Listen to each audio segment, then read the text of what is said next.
I got to say, that was a fun game last night. And I know we don't talk a whole lot of Rockets basketball. I would like to change that. And if they continue to play the way that they played against the Philadelphia 76ers last night, at the very least, we will have something to get us back to Astros baseball in a couple of months. I haven't been back to Toyota Center to cover a Rockets game in, I want to say 2019, probably 2.5 years. It's been a really long time since I've been back to Toyota Center. I think it was a Rockets playoff game the same day as the Kentucky Derby. Was it against the Golden State Warriors and Kevin Durant? I think it was. It's been a while.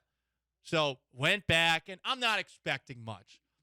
But I was hoping that the Rockets would be competitive with James Harden back in the building for the Philadelphia 76ers. And look, Harden was supposed to have his minutes limited last night. He's a bit banged up.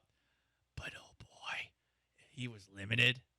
I'm not going to lie. Watching Harden just stink up and down the court was full-on porn for your boy. He was 4 for 19 from the field, 7 turnovers, flops that didn't draw foul calls, getting animated with the referees. There was one point where I think he assaulted Tony Brothers. Okay? It's my interpretation of it, but if these refs are all of a sudden being sticklers for stopping players in games from being complete jackwagons, they probably should have teed up James Harden in that one spot. Harden got swatted at the buzzer by Kevin Porter Jr. Oh, my God. To see Harden struggle like that was glorious. And you know what? And I've said this a million times before, but I think I finally have my closure with James Harden. So my plan was, after the game, I was going to go into the locker room and I was going to ask Harden, has this gone the way you hoped since you left? And I walked into the Sixers locker room. I saw Joel Embiid talking. I respect Joel Embiid. I like Joel Embiid as a player. And Embiid was a monster last night, and he fouled out. It's a good thing he fouled out. I don't know if they would have won if he was out for this, if he wasn't out for the second overtime. But I saw Embiid, and then I saw Harden, and I just thought to myself, you know what? I don't really care what he has to say. And asking a question that honestly would just serve the point of annoying him, is that worth it on a night where I should probably be talking to some of these young Rockets players? So I had a moment of growth, guys. I think my pettiness is in the rearview mirror. He's never going to win there. He's not good anymore. And I think it's over. Now you focus on the Houston Rockets. Man, look, I'm not acting like anything's going to happen this year. I think, though, that they are a watchable product based off of what I saw last night. And it's one game, but they've been playing a little bit better of late. Stephen Silas, their head coach, was asked after the game about the confidence this team has been building. They had a nice win over Phoenix on Friday, though that had some moments at the very end that made you clutch your pearls. And they had a win against Atlanta not too long ago that saw Trae Young yapping up a storm, and the Rockets were making fun of Trae Young. They've been getting a little confidence. Here's what Stephen Silas had to say about the win and the way they've been playing of late. Shoot. A month ago, we probably wouldn't have won this game. And we stayed in it and got confidence as the game went along and stayed with it. And we continued to do that, continue to harp on the same things as far as playing hard and playing together. 132-123 in double overtime, they win.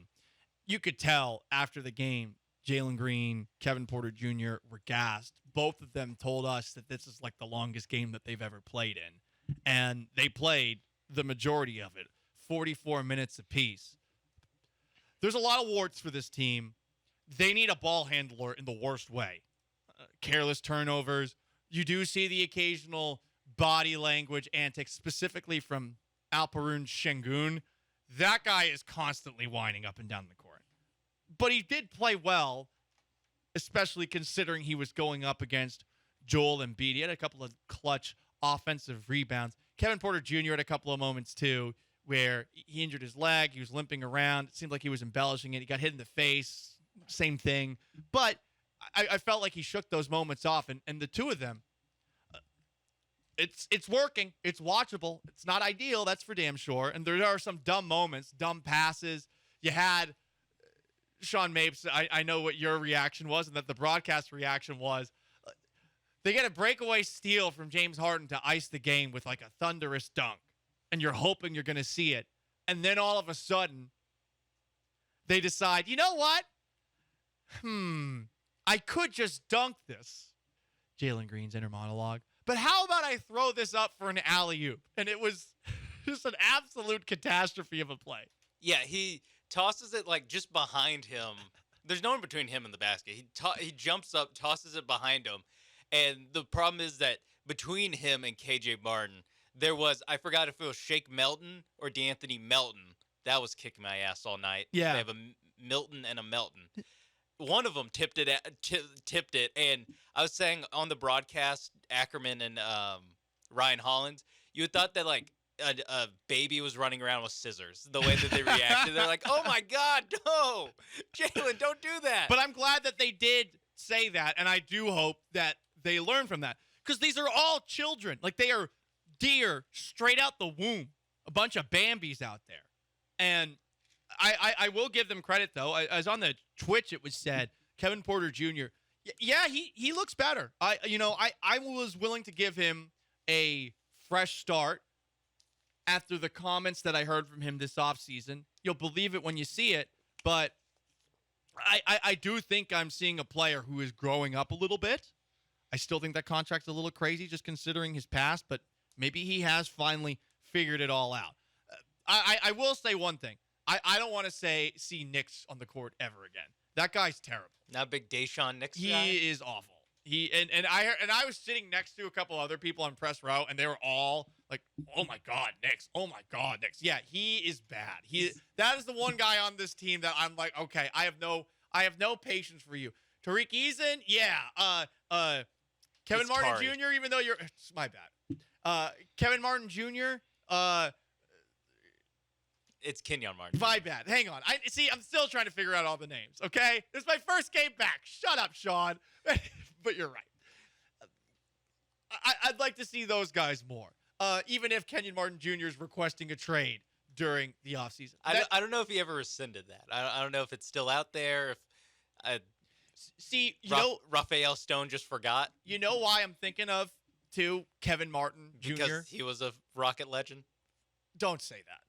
He helped get them James Harden. Shut up. Kevin Martin made me dislike basketball because he was one of the first players that I remember watching on a daily basis. And I'm like, this guy is just the epitome of all I hate, where like clearly thinks that he's the best player on the team, is not that good, so should probably take a chill pill about it. Sat out a bunch of games because Goran Dragic and Kyle Lowry were playing more than him, and like obviously those guys have had better careers than Kevin Martin did. This was back during the 2011 season, so whenever I think of Kevin Martin, I get a little bit triggered. Joel Blank will confirm with me, because when I was back when we were both over at the then Rockets flagship, I would cut up highlights for Joel, and we would basically talk about some of the players that we didn't like, and I would just bitch and moan about Kevin Martin all the time. And he like sat out in 2011 for a long time for reasons unbeknownst to anybody. But anyway, yesterday, Sean, and again, a moment of growth for me. You were wearing a James Harden Brooklyn Nets jersey entirely to troll me. And, just like with last night where I didn't ask a trolly question to James Harden in the locker room after the game. Tough question, Paul, here. I also didn't respond to that jersey. But it's because I did not see that you were wearing the jersey. Yeah, it was because I snuck it in there. I couldn't see it. Yeah. I couldn't see it. And the way I'm sitting, like, I was also wearing a black undershirt, so it all just blended in, I think. It did. Yeah. It did a little bit. So you wore this jersey. Yes, after the show as well. Right. On the drive home, the Trey Turner news happened, and so that's why we're talking about it today.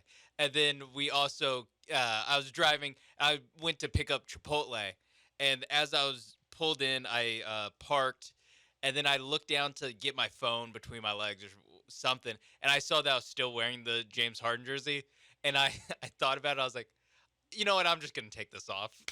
I don't need the people at Chipotle, not just Chipotle, my like home Chipotle. Ooh. I don't need them associating my face with James Harden. Didn't want them be like, oh, that guy, big James Harden guy, spitting his burrito next time. I'm proud of you. That's good. More people should be willing to not wear Harden stuff. And I got to say, crowd last night delivered. You guys were on Harden's case for the most part. I thought there would be a lot more warmness towards James Harden. No, you guys were a lot, in fact, more hostile, I think, about James Harden than Texans fans were for Deshaun Watson. And Watson was getting booed every single play. To be fair, Texans fans are like dead bodies now. Like they're like they're mummies. Like they're not gonna they can't feel emotions. So the Rockets, I mean, they still have. I think the difference between the Rockets and the Texans is that the Rockets actually have like fun players that you can at least sell as the future. Where the Texans, it's Jalen Petrie, who's very good, but he's a safety, and a cornerback, Stingley, who's been Not hurt playing. half the year. Right. And Dameon Pierce. Pierce, who's a running back.